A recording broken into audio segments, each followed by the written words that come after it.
Yo me siento muy bien, muy cómodo al estar con ustedes. Este es el segundo día que estoy en Santa Cruz. Cada día estoy llegando a querer más la ciudad. La verdad que es una ciudad maravillosa, con mucho movimiento, mucho comercio, pero sobre todo la calidez de los hermanos que viven acá me hace sentir muy bien, muy bien. No sé si me van a dar ganas de irme después, me van a tener que aguantar. Pero realmente en serio, me siento muy bien, me atienden maravillosamente en todas partes, me están dando demasiado de comer, quizá me vaya con 2 o 3 kilos de más, después voy a tener dificultades para bajar. Pero bueno, todo eso todo forma parte de la comunión entrañable que nos une con el Señor y con los hermanos. Así que gracias por todas vuestras atenciones. Llega el momento ahora de desarrollar el tema y para esta noche me han dado a desarrollar el tema titulado Las responsabilidades de la labor pastoral. El tema más bien apunta a los ancianos, pastores, líderes de las iglesias, pero evidentemente la palabra del Señor es para todos, así que cada uno va a tener su parte en esta enseñanza que vamos a recibir del Señor. Ustedes saben que entre las necesidades más acuciantes de nuestras iglesias locales de hoy se cuenta la de hombres que sepan guiar, que sean fuertes moral y espiritualmente, amados y respetados. Tal vez sea el espíritu democrático de la edad que nos ha hecho perder de vista que la iglesia es una teocracia en la que el Señor resucitado gobierna a través de hombres llamados y equipados para ese ministerio. Al hablar del gobierno de una iglesia, no hemos de pensar en ningún tipo de gobierno terrenal. La iglesia no es una democracia donde impera el libertinaje. Vivimos en un mundo, en un país donde la palabra democracia, el gobierno del pueblo por el pueblo, donde cada uno tiene igual fuerza en su voto, suena como una música saludable a nuestros oídos y nos ufanamos de vivir en un país democrático. En la medida en que lo sea en la perfección del término, no entraremos a discutir, pero la Iglesia no tiene nada que ver con un gobierno democrático. Tampoco es una monarquía donde uno solo reina. Tampoco es un comunismo sin libertad. Tampoco es una dictadura donde impera el terror. En la tercera carta de Juan, el apóstol coloca una marca lapidaria a través de los siglos sobre aquel Diótrefes que amaba tener el primado y prohibía recibir en la iglesia a aquellos que querían ser fieles al señorío de Cristo. Hay quienes derramarían hasta la última gota de sangre con tal de sostener el gobierno teocrático de la Iglesia, pero al mismo tiempo niegan la doctrina al asumir una posición de dictadores casi absolutos en la Asamblea. Un hombre o un grupo de personas sin haber tenido reconocimiento oficial por parte de la Iglesia pueden gobernar a ésta sin ningún escrúpulo. Esta es una negación positiva del gobierno teocrático de la Iglesia. Este es un gobierno que descansa sobre bases bíblicas. Vamos a leer lo que al respecto dice el apóstol Pedro en su primera carta, capítulo 5.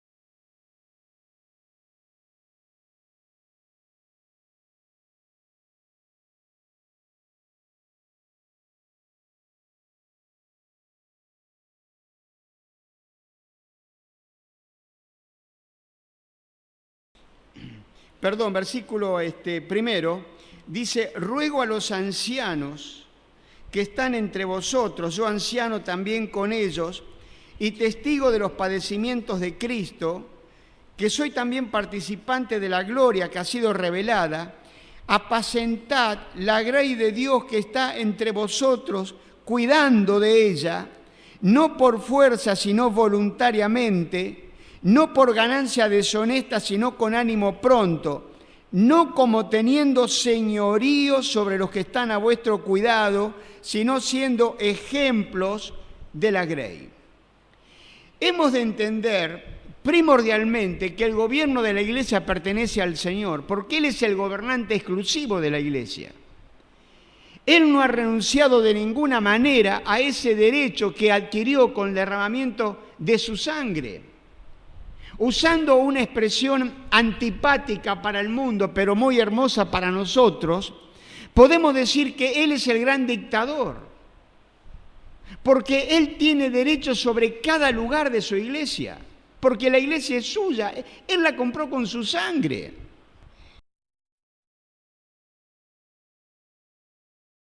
Él es el que ejerce autoridad por medio de su presencia y de su palabra, la cual, como dice el autor de la carta a los Hebreos en 4:12, es viva y eficaz y más penetrante que toda espada de dos filos y penetra hasta partir el alma, el espíritu, la coyuntura, los tuétanos y disciernen los pensamientos y las intenciones del corazón. Segunda Timoteo 3:16 dice que toda la Escritura es inspirada por Dios y útil para corregir, para redarguir, para instruir en justicia, a fin de que el hombre de Dios sea perfecto, enteramente preparado para toda buena obra. El apóstol Pablo, al despedirse de los ancianos de la iglesia de Éfeso, dice en Hechos capítulo 20,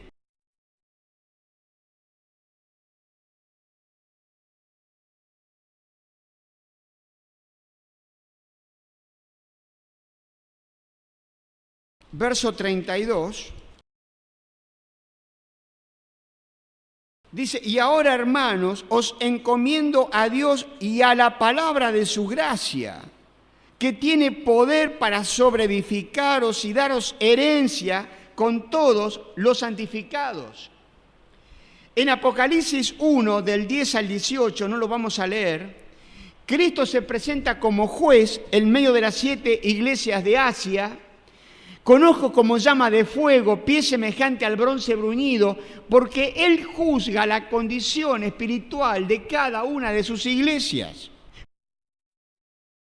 Pero dado que en cada lugar los apóstoles y evangelistas establecieron iglesias por donde iba, fue necesario reconocer a un grupo de personas para presidirlas espiritualmente, las cuales son llamadas ancianos, obispos o pastores, no para designar distintos grados de jerarquía, sino a un grupo de personas. El Espíritu Santo ha de levantar dentro de la misma iglesia los dones de pastores, de ancianos, de obispos, que se pondrán de manifiesto por la labor que llevan a cabo, motivados por amor al rebaño, en el poder del príncipe de los pastores y en la energía del Espíritu Santo. Hechos 20:28 dice el apóstol Pablo: por tanto mirad por vosotros y por todo el rebaño en que el Espíritu Santo os ha puesto por obispos para apacentar la iglesia del Señor, la cual Él ganó por su propia sangre. Es un honor inefable ser colocado por el Espíritu Santo en medio, no encima de la congregación. Este deseo nace por llamamiento de Dios y no por nombramiento de los hombres. Estoy absolutamente convencido de que en toda iglesia, por pequeña que sea, Dios va a levantar a aquellos que la van a pastorear, porque Él sabe que el bienestar del rebaño depende del afectuoso cuidado de ellos. Ahora, dicho esto a manera de introducción, vamos a meternos un poquito ahora en las responsabilidades de la labor pastoral, que es nuestro tema de hoy. Yo he anotado acá 6 o 7 puntitos que vamos a tratar rápidamente.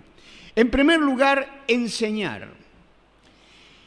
Si bien es cierto que el anciano, como subpastor, a las órdenes del príncipe de los pastores, tiene que proveer alimento espiritual para la congregación, no significa que siempre sea él el que lo haga.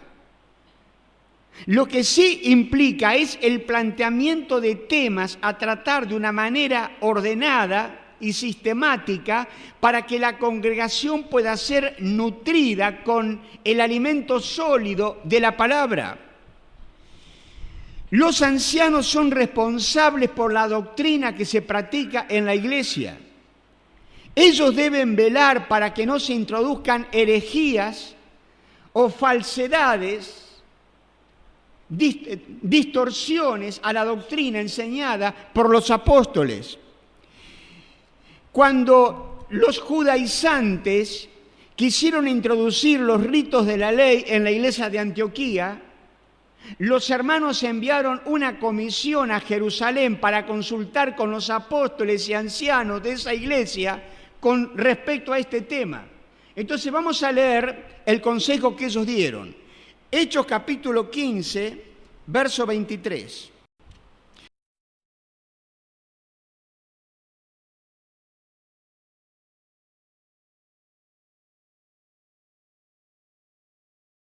Verso 22, perdón. Dice: entonces pareció bien a los apóstoles y a los ancianos, con toda la iglesia, elegir de entre ellos varones y enviarlos a Antioquía con Pablo y Bernabé, a Judas, que tenía por sobrenombre Barsabás, y a Silas, varones principales entre los hermanos, y escribir por conducto de ellos, los apóstoles y los ancianos y los hermanos, a los hermanos de entre los gentiles que están en Antioquía, en Siria y en Cilicia, salud. Por cuanto hemos oído que algunos que han salido de nosotros, a los cuales no dimos orden, os han inquietado con palabras, perturbando vuestras almas, mandando circuncidaros y guardar la ley, nos ha parecido bien, habiendo llegado a un acuerdo, elegir varones y enviarlos a vosotros con nuestros amados Bernabé y Pablo, hombres que han expuesto su vida por el nombre de nuestro Señor Jesucristo. Así que enviamos a Judas y a Silas, los cuales también de palabra os harán saber lo mismo, porque ha parecido bien al Espíritu Santo y a nosotros no imponeros ninguna carga más que estas cosas necesarias, que os abstengáis de lo sacrificado a ídolos, de sangre, de ahogado y de fornicación, de las cuales cosas, si os guardareis, bien haréis, pasadlo bien. Este es un pasaje muy interesante que nos muestra la preocupación de los ancianos de la iglesia de Antioquía ante esta nueva doctrina que quería introducirse en la iglesia. Estaban tan preocupados que mandaron a consultar a la iglesia madre de Jerusalén para ver qué se debía hacer al respecto. También el apóstol Pablo dice a los ancianos de Éfeso, capítulo 20,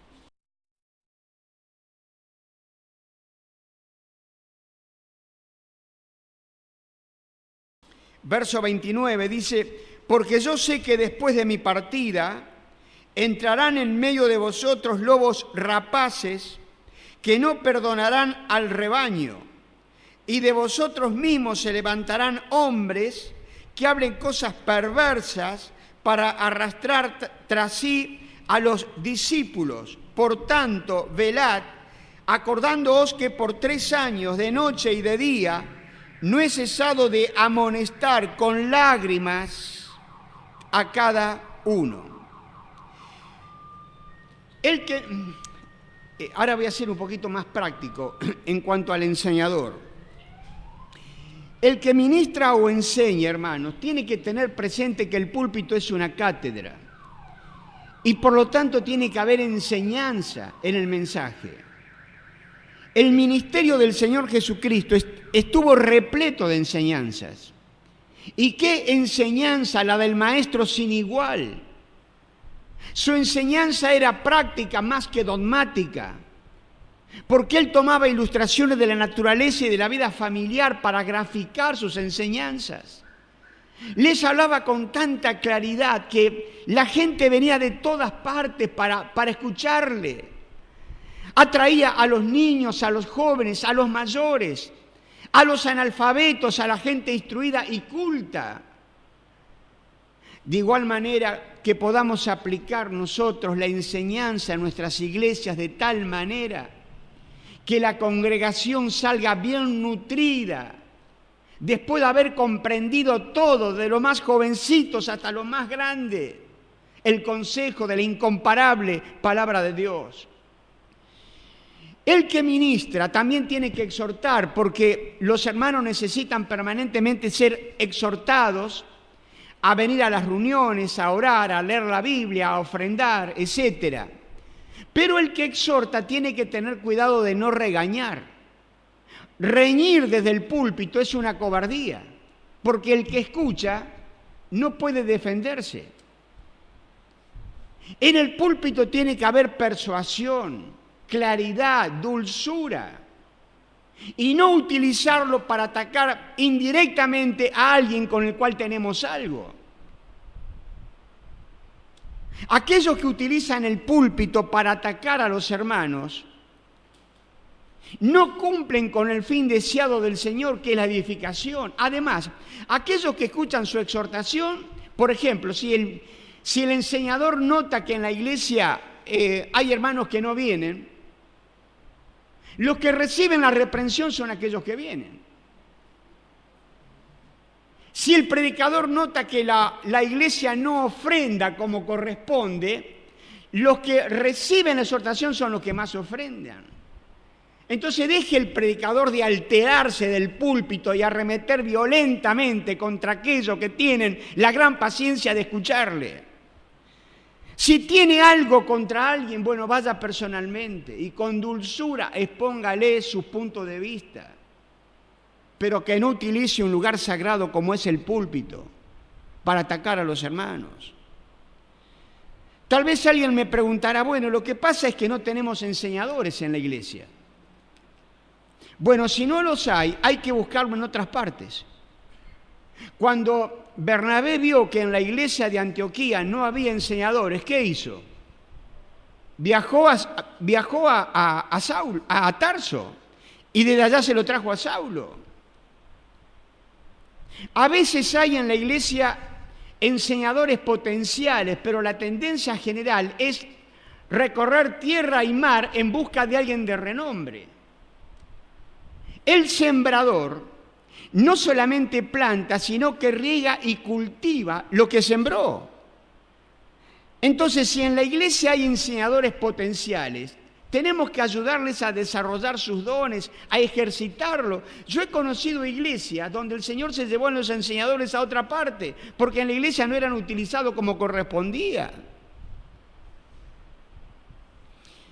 Tal vez alguien me diga, ¿y qué del ministerio de un solo hombre?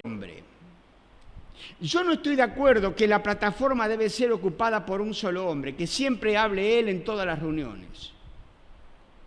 A veces nos vamos de un extremo a otro, el de un solo hombre al de todo y cualquier hombre. En lugar de poner a enseñar a los poquitos enseñadores que la iglesia tiene, damos la plataforma a cualquier hermano con tal de que no se ofenda. Es preferible, hermano, que se ofenda a un hermano y no toda una congregación. Esa es la razón por la cual muchas veces los hermanos son reticentes a venir a las reuniones de enseñanza. El ministerio de enseñanza de la palabra de Dios ha de costar financiera, mental y espiritualmente. Del aspecto financiero diré muy poco. Hay denominaciones que le dan un salario a sus ministros, lo cual muchas veces supera lo que gana un simple trabajador. Yo con esto no estoy de acuerdo, pero tampoco acepto lo que muchos dicen, el vivir por fe. Porque muchas veces con esa frase se le da a los hermanos cualquier importe permisivo. Un hermano, escuchen bien lo que les voy a decir, no me interpreten mal. Un hermano que dedica todo su tiempo a la enseñanza es un obrero especializado. ¿Cuánto se le paga hoy a un obrero especializado, a un profesional? A veces lo que se le da a un enseñador ni siquiera alcanza para cubrir los gastos de su viaje, como me ha ocurrido con algunas iglesias de Argentina. Además, el ministerio de la enseñanza ha de costar mentalmente, porque el enseñador debe dedicar tiempo al estudio de las Escrituras. Dios dice por medio del profeta Jeremías: cuidado con hacer indolentemente la obra de Dios. Aquellos que enseñan desde el púlpito tienen que dedicar horas al estudio, porque tienen que saber más que aquellos que enseñan.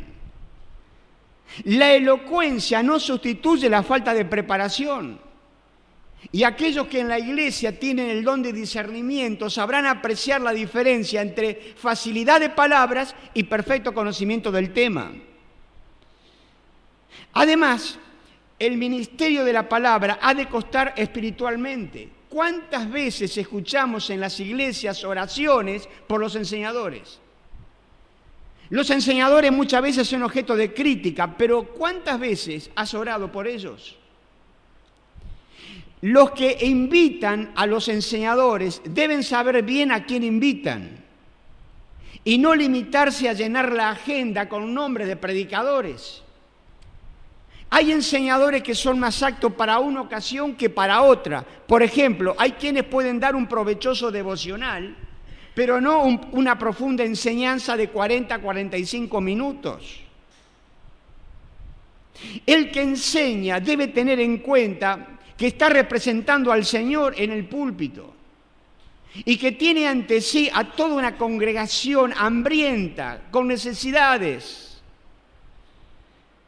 Hemos venido de nuestras casas al culto con una carga de dificultades, de perplejidades, de dudas. Y ese momento del culto donde el predicador sube a la plataforma, él tiene la responsabilidad de entregar una enseñanza que llene los corazones de los hermanos y se vayan a su casa con la bendición de haber recibido la palabra del Señor. Voy a pasar a otro puntito, si no se me va a ir toda la noche. El segundo puntito es guiar. Guiar. Los pastores tienen que guiar. ¿Qué significa esto? Esto incluye toda clase de consejo espiritual. Habrá quienes vendrán con sus problemas familiares, matrimoniales, personales. El siervo de Dios que se coloca a sus órdenes tendrá que enfrentarse con todo el confusionismo de la vida moderna. Muchas veces quedará asombrado al punto de caer postrado ante el Señor, reconociendo su incapacidad, su dependencia de Dios y pidiendo su sabiduría para poder aconsejar los casos gravísimos que se presentan. Guiar es un atributo indispensable.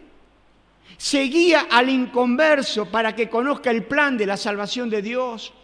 Se guía a los niños a través de la escuela dominical. Se guía a los adolescentes y jóvenes para que tomen las mejores decisiones en esta parte tan delicada de su vida. Se guía a toda la congregación a través de la enseñanza. En la iglesia donde te congregas, hay hermanos que ya no asisten. ¿Sabes por qué no asisten? Porque están débiles, por falta de alimento espiritual. Y en esa condición hay lobos rapaces sueltos que van a ir a buscarlos. Y como no están bien edificados en la doctrina, lo van a arrastrar. Entonces, hermanos ancianos, responsables de las iglesias, repasemos las listas de miembros. Veamos quiénes son aquellos que no vienen. Yo me atrevo a afirmar que hay más hermanos afuera que adentro. Vayamos a buscarlos.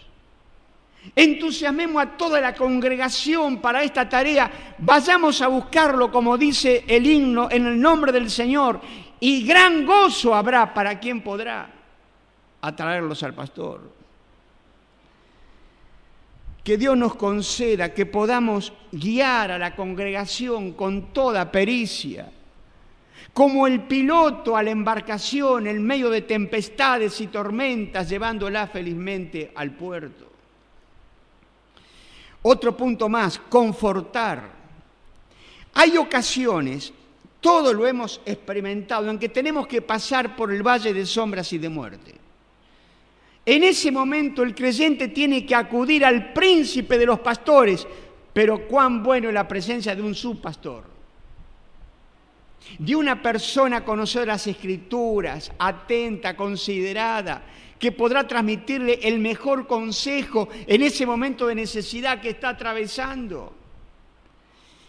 La práctica de visitar a los hermanos lleva tiempo, pero aquellos que visitan se dan cuenta que esos hermanos nunca van a dejar la iglesia. El creyente solitario puede ser atraído por el amor, el cuidado y la consideración. Esto en la iglesia es una responsabilidad de todos, pero principalmente de aquellos que están al frente de la misma. Otro consejo más, otro punto más, protección.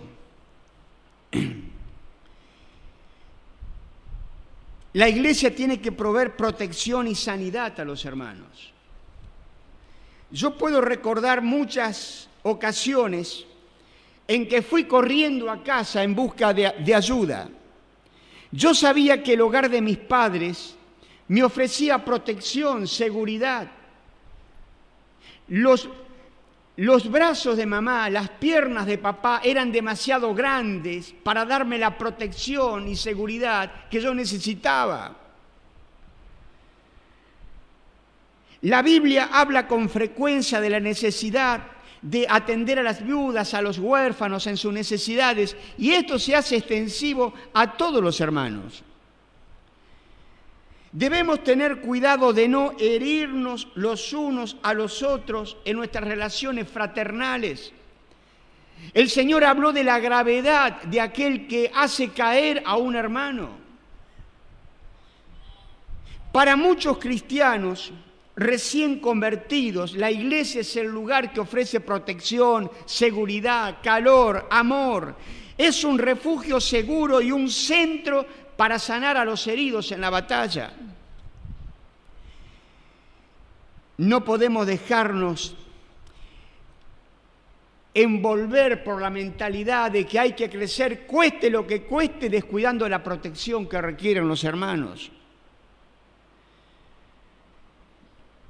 La iglesia del Señor, la iglesia donde te congregas, debe ser un lugar donde el pueblo de Dios se sienta seguro y protegido, valorizado y nutrido, sanado y estimulado, porque en Cristo somos una familia.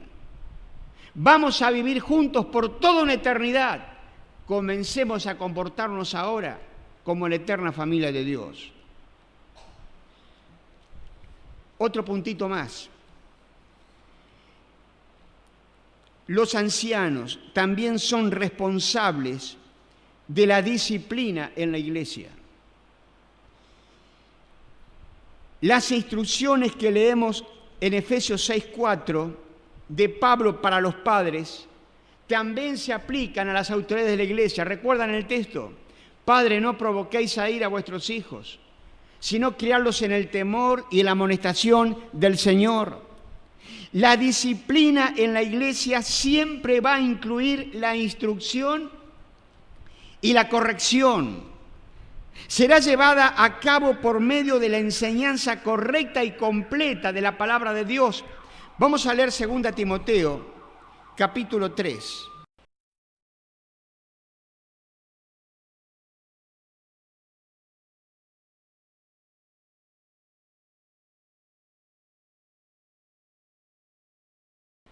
Verso 16, toda la Escritura es inspirada por Dios y útil para enseñar, para redarguir, para corregir, para instruir en justicia, a fin de que el hombre de Dios sea perfecto, enteramente preparado para toda buena obra.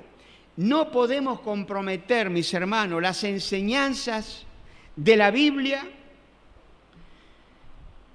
si descuidamos la disciplina en la congregación. Si quieres entender la disciplina de la iglesia, simplemente necesitas entender la disciplina sana en el hogar. Porque así como el padre tiene que disciplinar a sus hijitos para corregirlo, así los encargados de la supervisión espiritual de la iglesia tienen que disciplinar a los santos que pecan. Debe ser acompañada siempre con la instrucción clara y ser aplicada en el contexto de amor y misericordia de una familia. Alguien dijo, trate solo el comportamiento, nunca ataques a la persona. Lamentablemente, si algo caracteriza a las iglesias de hoy, es su falta de integridad en cuanto a la disciplina. Si bien las iglesias afirman la autoridad de las Escrituras y reconocen lo que es pecaminoso, fallan por completo en hacer valer esa autoridad en la vida del pueblo de Dios. Un pastor le dijo hace poco a otro, le dijo, los miembros de tu iglesia jamás aceptarán que los disciplines. Si lo haces, te vas a quedar con la iglesia vacía. No se puede andar metiendo la nariz en los pecados de la gente. Esto revela el estado caído del hombre y el espíritu independiente que caracteriza nuestra era. La filosofía prevaleciente es, yo me encargo de mis asuntos, tú encárgate de los tuyos y así nos llevaremos mejor. Con todo, la iglesia contemporánea, aunque grande y activa por fuera, es débil y pobre por dentro. ¿Por qué?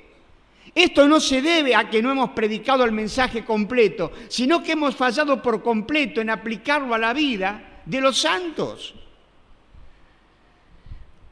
La filosofía es, si tu doctrina es la correcta, no me importa cómo vivas. Pero el asunto del pecado debe ser resuelto. Debemos exigir que los creyentes vivan en santidad. Yo abogo, hermanos,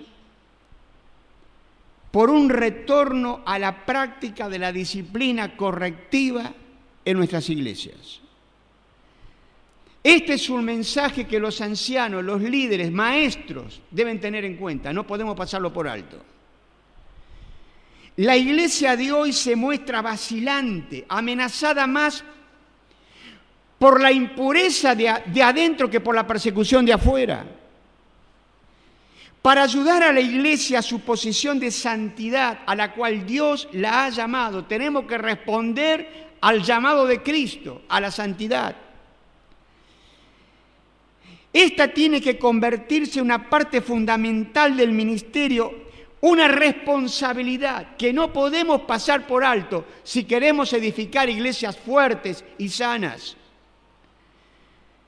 Mi esperanza y oración es que la iglesia que salga al encuentro de Cristo en su venida sea una iglesia santa, sin mancha, ni arruga, ni cosa semejante. Anhelo y oro para que todos los pastores, maestros y líderes de nuestras iglesias puedan escuchar y responder al llamado de Cristo a la santidad, porque para disfrutar de un ministerio fructífero, bendecido con poder de lo alto, la iglesia que ha sido purificada tiene que disciplinar a los creyentes que pecan. Y me queda el último puntito. Esto tiene que ser, hermanos, sin exclusiones. En la misión del pastor no debe haber exclusiones, discriminaciones, olvido. En la parábola de las 100 ovejas, el pastor deja a las 99 en un lugar seguro y va tras la que se perdió. Uno diría que una entre 99 no hace mucha diferencia, pero él salió a buscarla. Enfrentó la noche, los peligros, escarpó montañas, anduvo de un lugar al otro hasta que la encontró. Y la cargó sobre sus hombros, curó sus heridas e hizo fiesta porque había encontrado a la oveja que se perdió. La discriminación, las diversas categorías de personas que tenemos que cuidar hacen la tarea pastoral muy difícil. Pero no hay excepciones. No podemos dar mayor atención al que tiene y descuidar al que no tiene. Al contrario, son los que menos tienen, los desposeídos, los pobres, los que más necesitan nuestra atención. La orden divina es la de cuidar a todo el rebaño. Cuidar al que tiene y al que no tiene. Cuidar al niño, al joven, al adulto, al anciano. Al que sabe entregar un buen sermón como al que sabe balbucear una oración. Cuidar a todo el rebaño, sin excepciones. Y bueno, tengo que terminar, pero me falta un puntito más. Le doy nomás, bueno, hasta que se queden dormidos le doy. El último puntito es que los ancianos son responsables de los recursos de la iglesia. Entendemos por Hechos 11:29, vamos a leerlo. Hechos de los Apóstoles,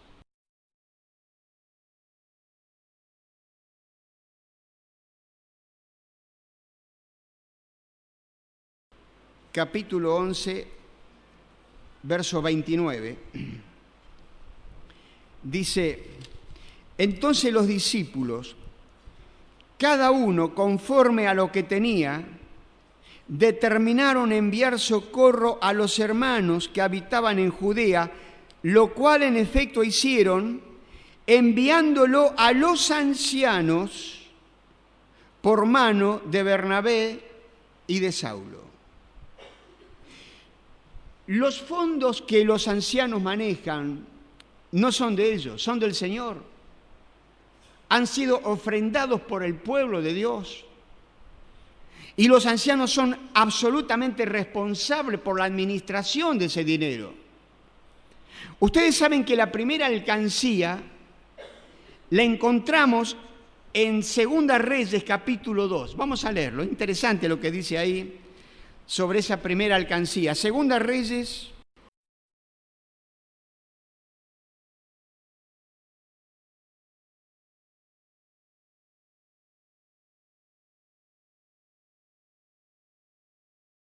dice el capítulo 2, versículo 9.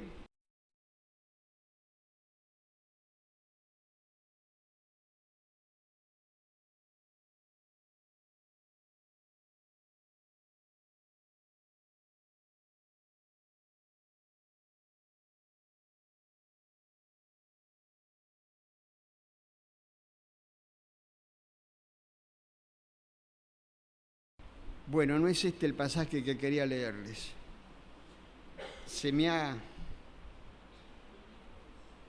Lo anoté mal, no es este el pasaje.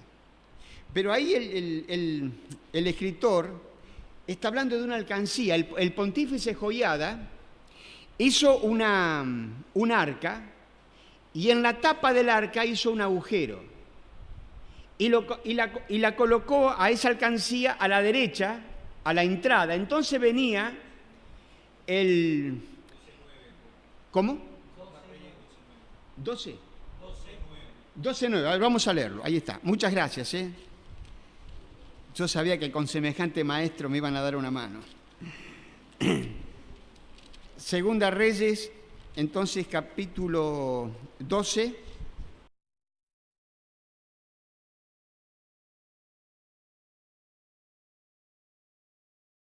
Versículo 9, ahí está. Dice: mas el sumo sacerdote Joiada tomó un arca e hizo en la tapa un agujero y la puso junto al altar a la mano derecha, así que se entra en el templo de Jehová. Y los sacerdotes que guardaban la puerta ponían allí todo el dinero que se traía a la casa de Jehová. Y cuando veían que había mucho dinero en el arca, venía el secretario del rey y el sumo sacerdote y contaban el dinero que hallaban en el templo de Jehová y lo guardaban. Y daban el dinero suficiente a los que hacían la obra, etcétera, etcétera. Ahora, cuidado con esta tarea, mis hermanos, que debe hacerse con toda transparencia, orden y honestidad, para que la iglesia esté tranquila y para que no haya nadie que haga un comentario desfavorable acerca de cómo se administran los recursos. Vamos a 2 Corintios, capítulo 8.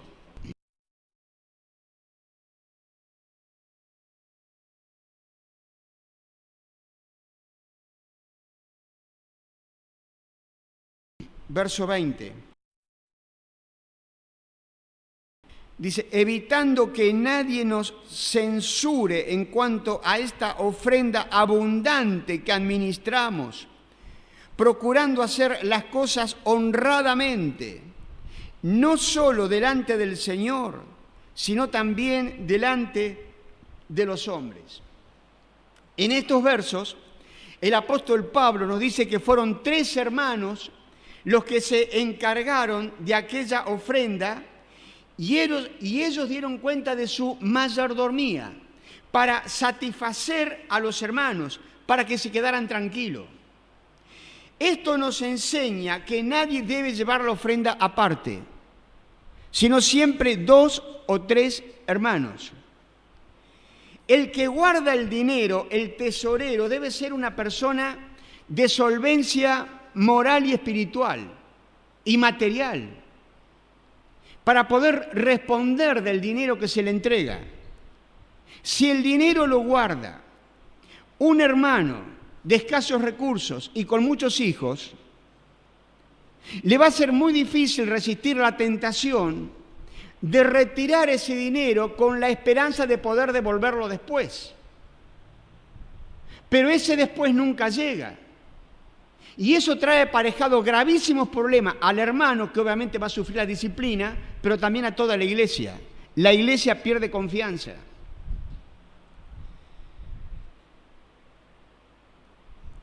Obviamente tiene que haber una caja chica que lleva el hermano tesorero, de donde él, sin consultar a nadie, puede sacar el dinero para comprar, por ejemplo, el pan, el vino para la cena y algunos otros imprevistos que surjan en la semana. Pero el resto del dinero debe ser guardado en un lugar seguro. Si es posible en un banco, aunque nada está seguro ahora, pero si es posible en un banco y ese dinero ser retirado por 2 o 3. Los ancianos son mayordomos y administradores y no dueños del dinero, y la iglesia es soberana, por la cual debe haber un informe mensual, verbal o escrito, de las entradas y de los egresos, y cuentas claras en cuanto a dónde va el dinero que se está administrando. El cumplimiento de estas sugerencias pueden resultar en gran bendición para la congregación y evitarán que surjan problemas que después van a ser muy difíciles de solucionar. La administración de los fondos de la iglesia es un asunto que hay que rodear con todos los cuidados para su manejo a puertas abiertas y con total transparencia, tratando de que haya los debidos controles e informaciones que la iglesia necesita. Dice el apóstol, haced todo decentemente y con orden. Hermanos ancianos, yo te invito ahora en el nombre del Señor a que te examines a ti mismo, que consideres el fruto de tu labor.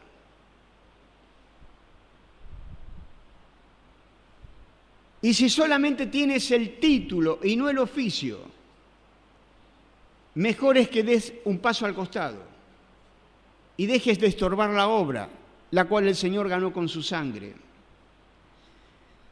¿Cuál debe ser la actitud de la iglesia hacia las autoridades? Porque alguno me dirá, bueno, pero este es un tema para los ancianos, nosotros no tenemos parte en esto. No.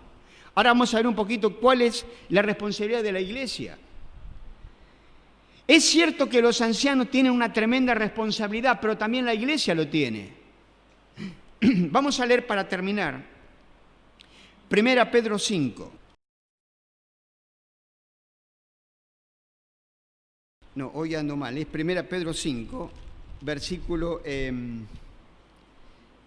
2. Apacentad la grey de Dios que está entre vosotros, cuidando de ella, no por fuerza, sino voluntariamente, no por ganancia deshonesta, sino con ánimo pronto, no como teniendo señorío sobre los que están a vuestro cuidado, sino siendo ejemplos de la grey. Y cuando aparezca el príncipe de los pastores, vosotros recibiréis la corona incorruptible de gloria. Otro texto que quiero que leamos es el que encontramos en 1 Tesalonicenses, capítulo 5.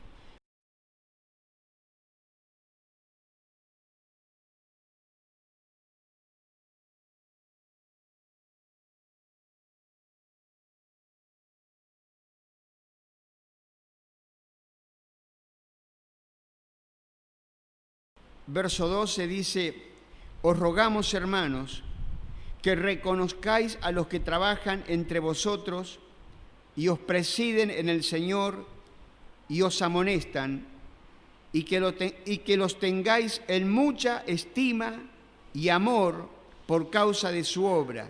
Tened paz entre vosotros. Y finalmente la carta a los Hebreos, capítulo 13,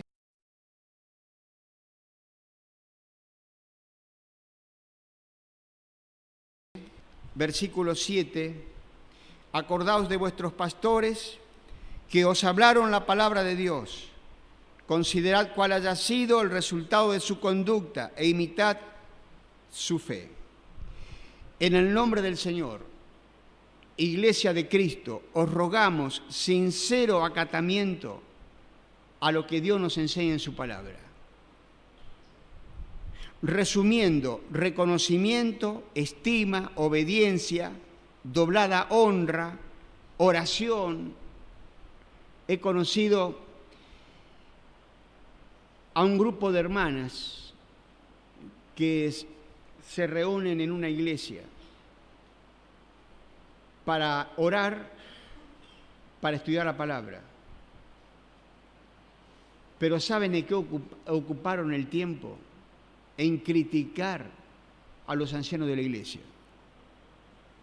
¡Qué vergüenza! La lepra de la calumnia para desprestigiar a los siervos del Señor.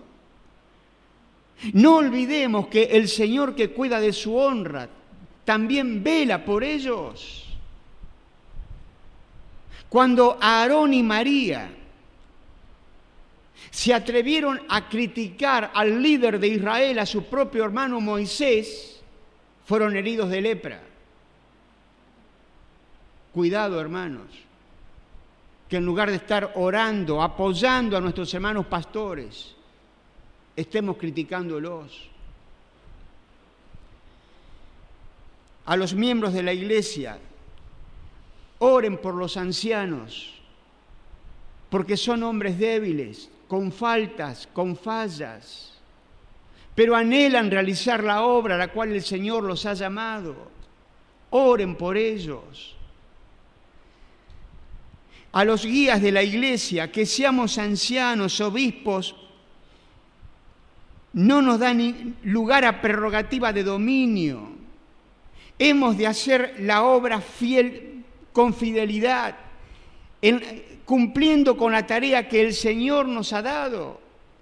Y si lo hacemos así, el príncipe de los pastores un día nos dará la corona incorruptible de gloria. Que Dios bendiga a la iglesia, que Dios bendiga a los ancianos en esta responsabilidad pastoral que tenemos, para que podamos hacerlo con fidelidad, con temor a Dios, con amor al rebaño. Y el Señor va a recompensar nuestra labor